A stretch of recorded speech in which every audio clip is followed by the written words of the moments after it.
السلام عليكم ورحمة الله وبركاته. اللهم صل وسلم وبارك على سيدنا محمد وآله. النهاردة إن شاء الله هنعمل مع بعض الجلابية دي. هي جلابية بسفرة كده من ورا ومن قدام وبمرد وبزن. جلابية سهلة جدا ما فيهاش أي حاجة. طبعا ممكن ما تعمليش زونت ومكان الزونت تعملي لياقة مدورة، هتبقى شكلها شيك جدا في اللبس. وممكن برضك تعملوا سفرة من قدام ومش لازم ورا، يعني حسب كل واحد حسب رغبته. انا حاطه هنا فيها استراست كده يديها شكل. طبعا هو بيتباع عند حاجات مستلزمات الخياطه اهو زي ما انتم شايفين كده، وحاطه كده منها على الكم اهي. وادي كده سفرتها من ورا هي. طبعا القماشه دي قطيفه من اللي هي الزبده، فالكشكشه بتاعتها نازله كده على طول، فعاطيه كده يعني شكل شيك كده في اللبس. تعالوا مع بعض نشوف هنعملها ازاي. لو اول مره تشوفي القناه انزلي اعملنا لايك واشتركي وفعلي زر الجرس عشان ان شاء الله يوصلك مني كل جديد. تعالوا ان شاء الله نشوف هنعملها مع بعض ازاي. بسم الله الرحمن الرحيم. هنبتدي قص الجلابيه معانا. قبل ما نبتدي قص لازم تعرفي المقاس اللي انت هتاخديه ازاي. طبعا كل واحده حسب محيط الارداف اللي معاها، وبتشوف هتزود وسع عليه قد ايه للسفره. عايزه مثلا هو هيبتدي معاكي من 10 سنتي، عايزه تزودي 10 سنتي، عايزه تزودي 20 سنتي. الوسع اللي انت عايزاه هتزوديه على محيط الارداف. يعني مثلا انا دلوقتي معايا محيط الارداف 130 سنتي، هزود عليهم 20 سنتي هيبقى معايا 150 سنتي، يبقى هاخد الوسع بتاع القماش كله. انتوا عارفين ان الوسع بتاع القماش 150 سنتي. طب لو واحده عايزه تزود 10 سنتي، يبقى بدل محيط الارداف ما هيبقى 130 هتحط على 10 سنتي هيبقى 140 سنتي. يبقى وسع القماش حسب ما انت عايزه. طيب السفره دي ممكن تقصيها لوحدها وبعدين تحطي الجسم بتاع الجلابيه بقى من تحت حسب المقاس، وممكن تعمليها كده منها فيها. الطريقه الاسهل لك هتعمليها. طبعا انا هعملها كده منها فيها. طيب انا هنا مطبقه القماش 4 كده زي ما انتم شايفين اهو، مطبقاه 4 طبقات. هنبتدي هناخد سفره بسيطه. هاخد معايا سفرة بسيطة. هنزل من هنا 25 سنتي اهو. هاخد من هنا هنزل من هنا 25 سنتي. طول السفرة حسب ما انت عايزة، معاكي لحد 35 سنتي. طول السفرة معاكي لحد 35 سنتي، بس انا هعملها سفرة كده يعني متوسطة، يعني الطول بتاعها حلو. هنعملها هنا 25 سنتي، وهروح واخدة بصوا ال 25 سنتي دول كده هاخدهم كده بدوران. ماشي، هاخد ال 25 سنتي دول بدوران كده معايا.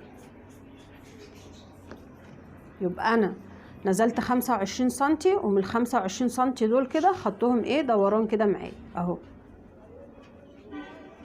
وهروح ماسكه ال 25 سنتي دول كده قصهم.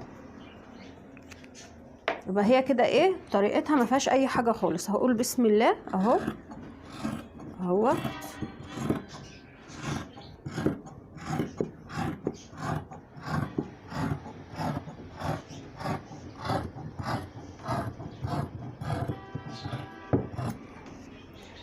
اهو يبقى انا خدت الدوران ده كده معايا اهو خلاص. طيب بعد كده هعمل ايه؟ هجيب هنا الحته اللي انا خدتها دي اهي، هاخد هنا هاخد نص الكتف معايا. نص الكتف معايا 21 سنتي اهو. انا نص الكتف معايا 21 سنتي لحد هنا خلاص. وهروح واخده الحته دي كده، هروح واخده كده دي قصاها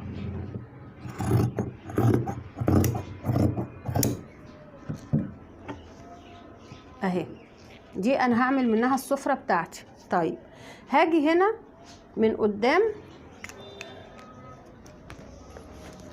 هخش هنا من عند فتحه الرقبه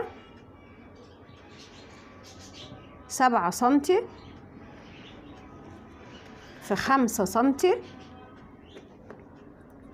وهاخدها كده بدوران اهي. هاخدها كده بدوران، وهروح ماسكه الدوران ده كده قصه معايا. يبقى اللي انا بعملها دي السفره خلاص. وبعدين هاجي هاخد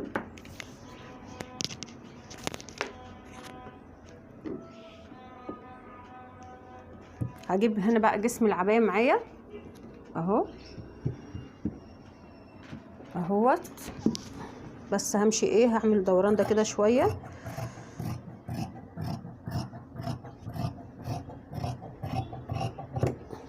خلاص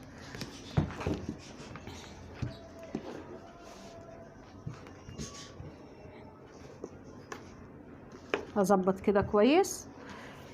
هاجي من هنا هسيب 8 سنتي، بصوا هسيب كده 8 سنتي، وهاجي بصوا هظبط كويس كده معايا وهحطها كده، احطها كده معايا، وهنزل 25 سنتي اهو، يبقى لحد هنا اهي كده، وهاخد الدوران بتاعي كده اهو.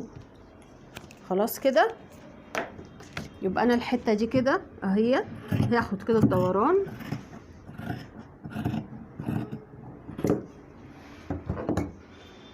وادي بقيت السفره معايا. خلاص اهو. الجزء اللي فاضل هنا قد ايه بقى؟ الجزء اللي فاضل هنا بعد ما انا خدت الدوران هنا قد ايه اهو، فاضل حوالي هنا 7 سنتي. الجزء اللي فاضل هنا معايا حوالي 7 سنتي. خلاص طيب انا كده مش محتاجه اللي تحت ده في حاجه اهو. انا نزلت 25 سنتي، يعني في الجلابيه البيتي وسعي فتحه حرده الابط شويه علشان تبقى حلوه معاكي. طب انا هفتح كده السفره كده، وهاخد الجزء اللي من قدام هنا هنزل 8 سنتي عشان اللياقه، واعرفكم ان شاء الله ازاي تعملوها بطريقه نظيفه اهي. 8 سنتي، وال8 سنتي دول ايه هاخدهم كده بدوران لحد اول الفتحه كده، وهروح ماسكه. طبعا هتاكد ان هما متظبطين الاول مع بعض اهو، وهاخد الطبقتين دول كده اقصهم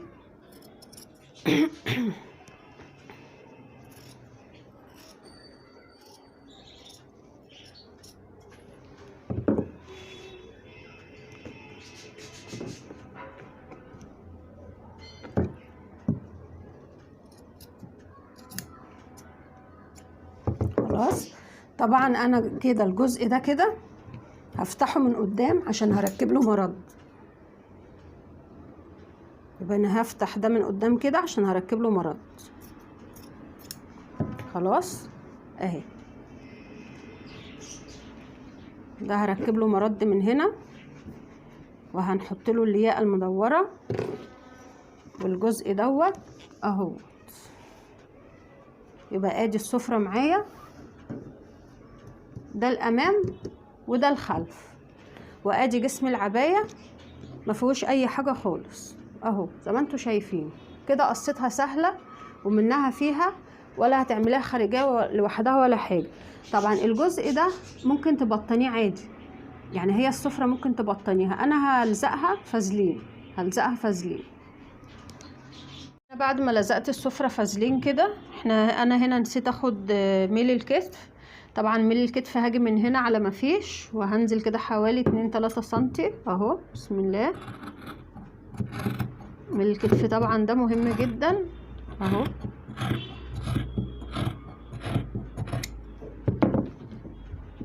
خلاص اهو، انا كده لزقت الاتنين فازلين اهي. طبعا احنا فتحنا الامام معانا،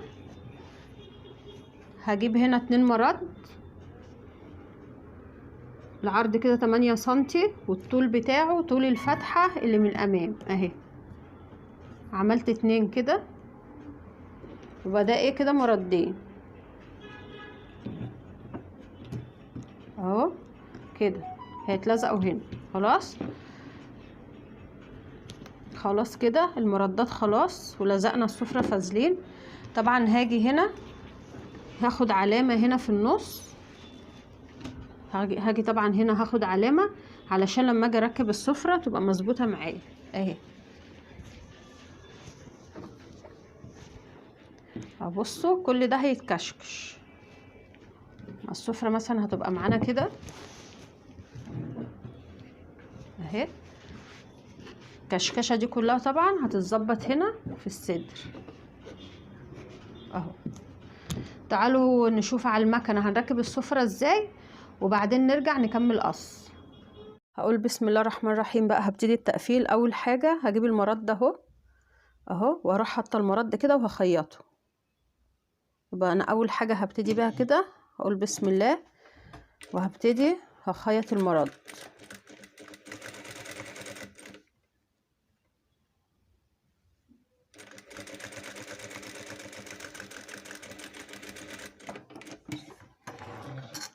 خلاص اهي. والزياده معايا اللي هي في المرد دي كده هقصها.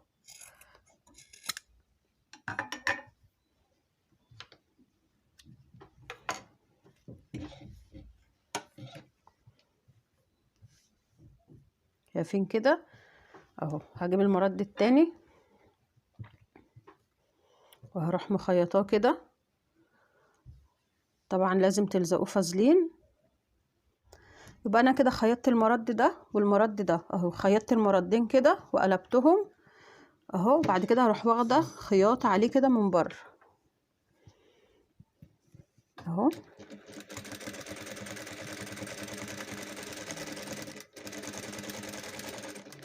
خلاص يبقى انا خدت على ده خياطه وهاخد على ده كمان خياطه كده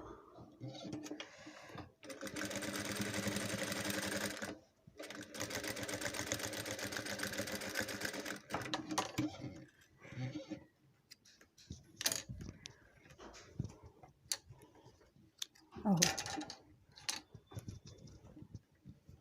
يبقى احنا اول حاجه كده عملنا المردين ورحنا واخدين عليهم خياطه. بقى هركب السفره هنا في الجسم بتاع العبايه. بعد ما خلصت المرد اهو انا رحت قفلت المرد كده لحد ما اخلص واركب العبايه في قلب بعض وبعد كده هفكه تاني. خلاص هجيب بقى هنا الوش في الوش اهو.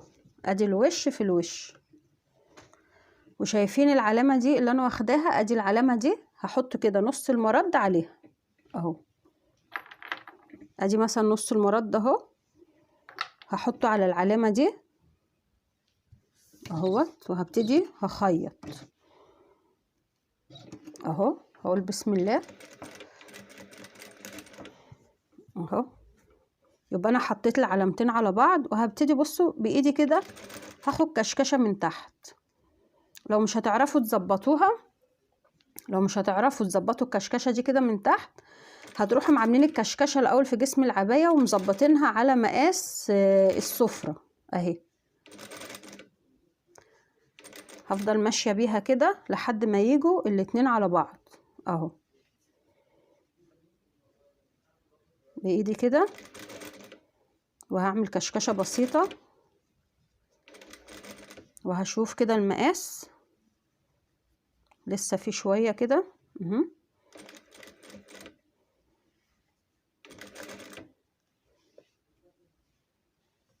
لسه في تاني اهو كده. اتظبطوا على بعض. لما تكوني واخده المقاس الطول بتاع الجلابيه مثلا 150 لازم تزودي 5 سنتي عشان على بال ما تركبي ايه السفره اهو اهي. ادي كده الجزء الاولاني. هجيب بقى من هناك اهوت نفس الحكايه علشان بقى ايه نظبط الكشكشه دي معانا اهو. راح حطها كده برضو. طبعا دي قطيفه بتتزحلق نخلي بالنا قوي اهو. اثبت نفس الحكايه. هفضل اخد كشكشه كده اهو ماسكه اللي فوق وتحت ايدي بالكشكش اهوت. طبعا الجزء ده كله اهو. بعد كده ما خلصنا السفره ووزعنا الكشكشه زي ما انتم شايفين كده، انا عملتها بقى سرفله كده من ورا. وشيلي ورقه بقى الفازلين اللي انت حطاها عادي اهي. هنبتدي بقى هننزل الخياطه لتحت كده. هنزل الخياطه لتحت وهاخد عليها خياطه كده. هاخد كده عليها خياطه تجميليه اهو. هنزل خياطة كده من تحت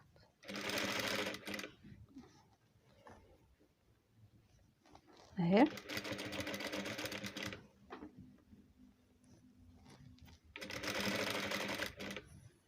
زي ما انتوا شايفينها كده.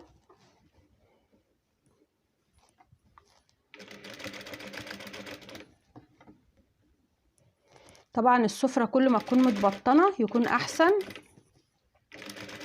السفرة وهي متبطنة احسن. لما يكون معاكي قماش ممكن تبطنيها يعني باي قماش عادي، يعني مش لازم نفس اللون. هي كده كده البطانة بتبقى في الظهر، والبطانة دي طبعا بتنضف حردة الرقبة اهو. نظبط ايدينا كده، لازم تكون الخياطة خط مستقيم كده اهي.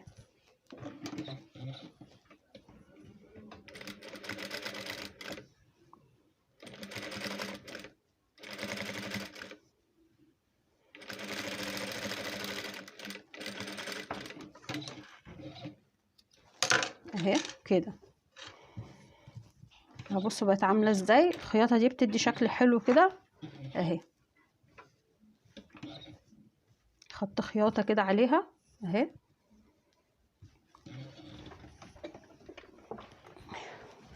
وادي كده الجزء التاني برضو. وكده عملنا الظهر. يبقى كده ادي الصدر معانا وادي الظهر. هنبتدي بقى هنكتفهم. هحط وشه في الوش وهكتفهم عادي خالص. خلاص كده بقى بعد ما قفلنا العباية هبتدي بقى هاخد حردة الكم معايا. يبقى انا كده فاضل حردة الكم وفاضل الياقة اهو. اروح حطها كده اهي كده اهو، من اول الخياطة لحد هنا وهاخد علامة. خلاص يبقى انا بحطها كده عشان اخد المقاس بتاعها.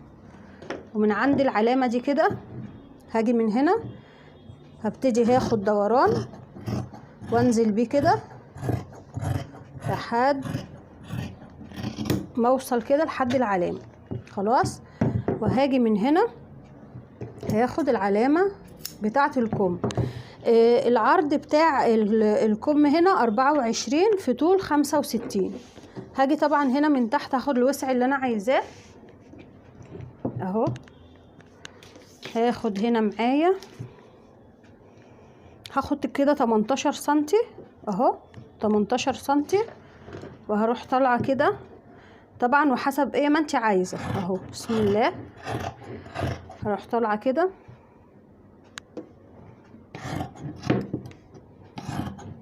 هطلع كده طبعا على ما فيش، مش هاخد حاجه من هنا اهو. وادي كده الكم متقص معانا. بقى الزنت هنا مع بعض.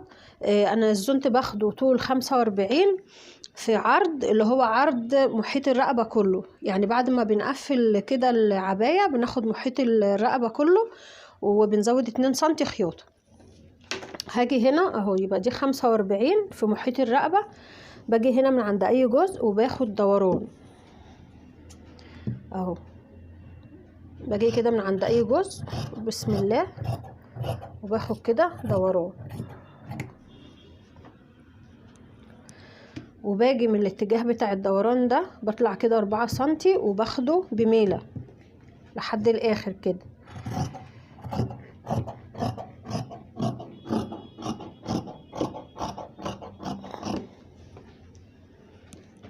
كده كده. الزنت تقص معانا بكل سهولة، مفيهوش اي حاجة خالص. هاجي بقى هنا هركب الكم. هروح طبعا جاية هنا من اول الكم خالص.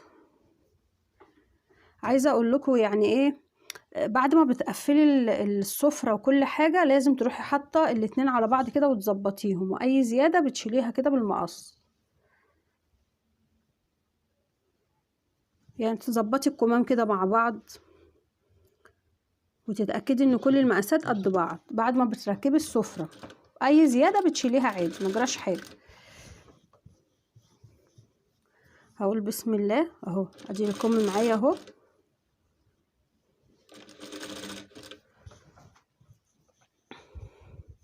علامة الكم هنا اللي انا واخداها لازم تيجي على علامة الخياطة بتاعت الكتف اهو. بسم الله، واحدة واحدة كده وامشي على الدوران اهو.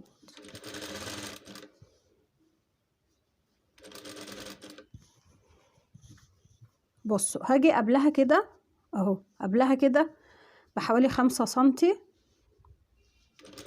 وهشوف هجرب لو في زيادة هروح واخداها ايه كشكشة كده معايا اهو. في زيادة حاجة بسيطة هاخدها كده كشكشة معايا، احاول اظبط على نص الكم بالظبط اهي. ومن الجنب التاني نفس الحكاية اهو كده كشكشة بسيطة اهو. وبعدين هشوف كده الكم بقيته اهو كده تمام تمام. نكمل خياطة اهو.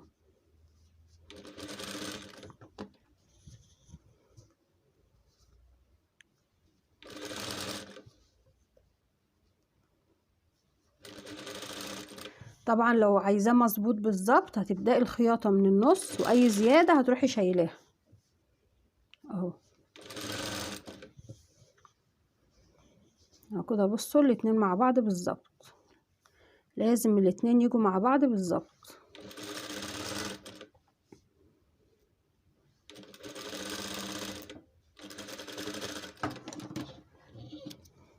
بصوا كده بقى بعد ما خلصناه اهو.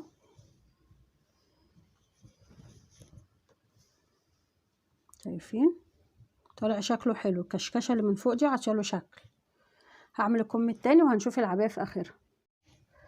هبتدي هنا بقى هجهز الزنط معايا اهو. انا خدته كده سرفلة، هاخد كده 1 سنتي خياطة. اقول بسم الله وهمشي كده على الدوران اللي انا عاملاه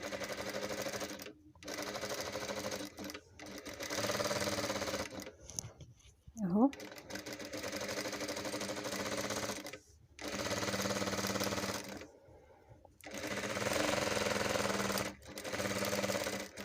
واحدة واحدة كده معانا. وهاجي هنا اهو من قدام هنا هاخده 1 سنتي و2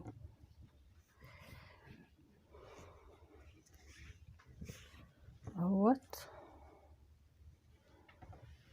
1 سنتي كده. يعني الزنط ده ممكن يتبطن. انا في الفيديو اللي فات عملته وبطنته دوت فردة واحدة، يعني مش متبطن ولا حاجة. طبعا هو لو متبطن مش هنتني كده التنايات دي. هو التبطين بينضف الخياطة لوحده اهو. يعني بنسرفل كده وبنتني، يا اما تانية في تانية اهو. خلصوا كده ووريهولكم. بعد ما خلصنا هنا كده الزنط، بعد كده ما قفلته وتنيته كده 1 سنتي من على الحرف، هنيجي بقى نركبه ازاي. هجيب هنا العباية اللي معايا وهروح كده واخدة نص الرقبة كده وهعمل علامة لحد هنا. وبعدين هبتدي قبل ما هقفله هشوفه بقى المقاس معايا مظبوط. هشوف علامة الخياطة دي لازم تيجي على العلامة اهي، من اول هنا المرد كده اهوت اهو. ادي كده العلامتين على بعض خلاص. وانا كده اتأكدت ان هما على بعض. هبتدي بقى ايه هركبه. اقول بسم الله. هاجي كده من على الحرف الوش في الوش اهوت. بسم الله الرحمن الرحيم.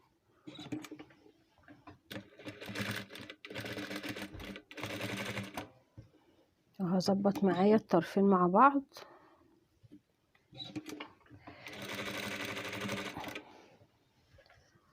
اهو.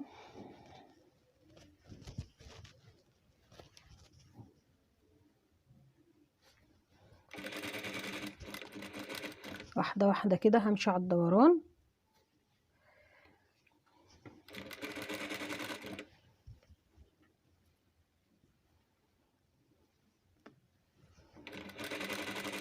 وكده خلاص بعد ما ركبناه بقى شكله زي ما انتم شايفين كده اهو.